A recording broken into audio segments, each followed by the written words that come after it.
নমস্কার বন্ধুরা, কেমন আছেন? মেয়লি রান্নাঘরে সবাইকে স্বাগত। আজকের আমি রান্না করব ইলিশ মাছের মাথা দিয়ে কচু শাক। প্রথমে আমি কচু শাকটা কেটে নিয়েছি, আপনাদের কাটাটা দেখালাম না। আপনারা পারলে বাজার থেকেও কাটা পাওয়া যায়, কিনে নিয়ে আসবেন। কচু শাকটা আমি জল বসিয়েছি, আমি আগে এটাকে একটু সেদ্ধ করে নেব।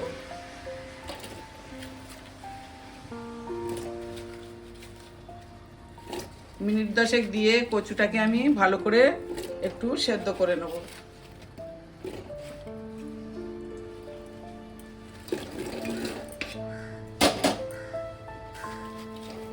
তবে আমি কচু শাকটা দিয়ে দিয়েছি, এবার আমি এটা চাপা দিয়ে মিনিট 10 সেদ্ধ হতে দেব।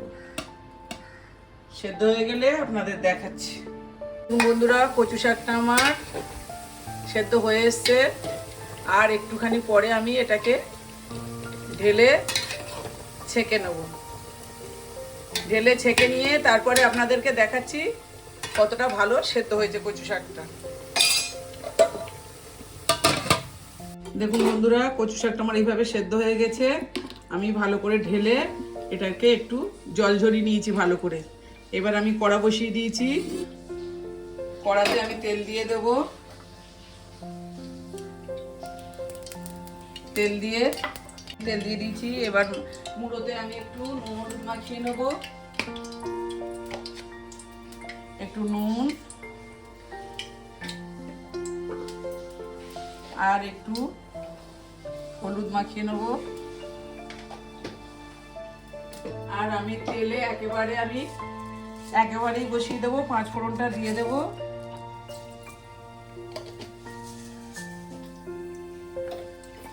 দিয়ে মুড়োটা ভালো করে নুন হলুদ মাখিয়ে আমি তেলের মধ্যে ছেড়ে দেবো। আমি মুড়োটা ভেজে তুলে নিলাম না, আমি একেবারেই বসিয়ে দেবো। আপনারা চাইলে ভেজে তুলেও নিতে পারেন। মিনিট 2-3 মাছগুলো মুড়োটাকে ভালো করে ভেজে নিয়েছি। 2-3 এর একটু বেশি লেগেছে, মিনিট 5 মতো লেগেছে ভাজতে। এবার আমি এতে কচু শাকটা দিয়ে দেবো।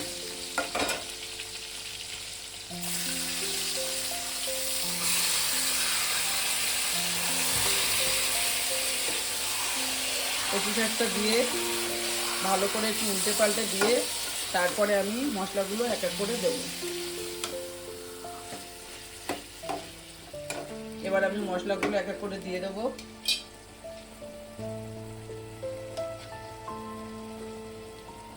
এক চামচ একটু বেশি হলুদ দিলাম, লঙ্কার গুঁড়ো দিলাম বড় চামচের 1 চামচ। আপনারা ঝালটা বুঝে দেবেন, যে যেমন খান। 1 চামচ জিরের গুঁড়ো,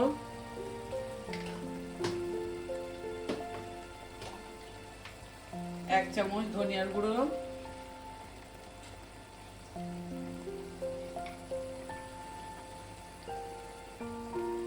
1 চামচ রাঁধুনি গুঁড়ো।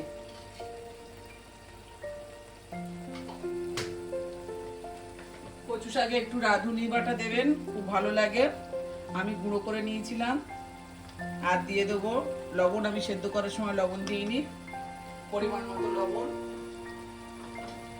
আর দিয়ে দেবো চিনি।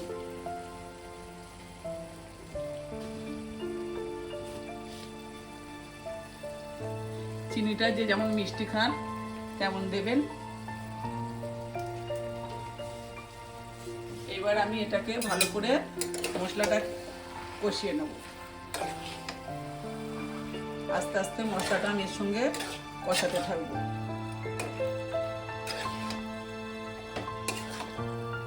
মশলা দিয়ে আমি মিনিট 20 এইভাবে ভালো করে নেড়ে নেড়ে এটাকে শুকিয়ে নিয়েছি।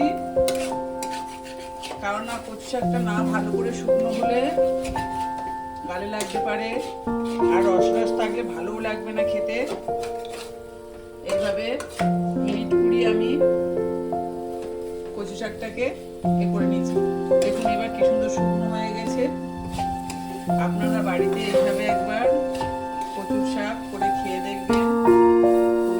থাকবে, ভালো লাগলে লাইক কমেন্ট শেয়ার করবেন, আর নতুন বন্ধুরা সাবস্ক্রাইব করে পাশে থাকবেন। আমি নতুন নতুন রান্না দিলে